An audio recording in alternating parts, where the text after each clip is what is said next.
ঘুমিয়ে সফলতা আসে না। সফলতা আনতে গেলে কিন্তু জোর করে নিয়ে আসতে হয়। আপনি কি জানেন যে সচিন তেন্ডুলকার যতবার আউট হয়েছে আপনি হয়তো ততবার মাঠে গিয়ে ক্রিকেট খেলেনওনি। কিন্তু দিন শেষে আজ সচিনকে কিন্তু সবাই ক্রিকেটের নক্ষত্র হিসাবেই জানে। মার্ক জুকারবার্গকে যখন তার গার্লফ্রেন্ড সমস্ত সোশ্যাল সাইট থেকে ব্লক করে দিয়েছিল, তখন সেই মার্ক জুকারবার্গই ফেসবুকের মতো এত একটা বড় সোশ্যাল নেটওয়ার্ক প্রতিষ্ঠা করে। এর মাধ্যমে এখন সে টপ 5 রিচেস্ট ম্যানের মধ্যে একজন।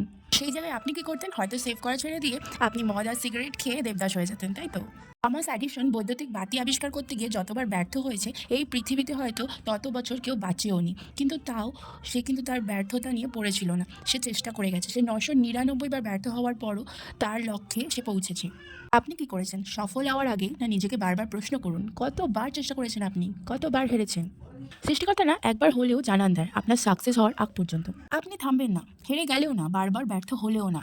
আমরা ছোটবেলায় যেরকম হাঁটতে গিয়ে বারবার পড়ে যেতাম, কিন্তু তাও আমরা কি হাঁটা বন্ধ করেছি? এক না এক সময় আমরা ঠিক সবাই হেঁটেছি। সেমনি সফলতার শেষ পর্যায় পর্যন্ত আপনাকে কাজ করে যেতেই হবে। আর ফেসবুকও হচ্ছে সেরকম একটা জায়গা, যেখানে সফল হতে গেলে আপনাকে প্রতিনিয়ত কাজ করতে হবে। যে যাই বলুক, যে যাই করুক, আপনি জাস্ট লেগে থাকুন। বাকিটা সৃষ্টিকর্তা আপনাকে সিমেটিক্যালি দিয়ে দেবেন।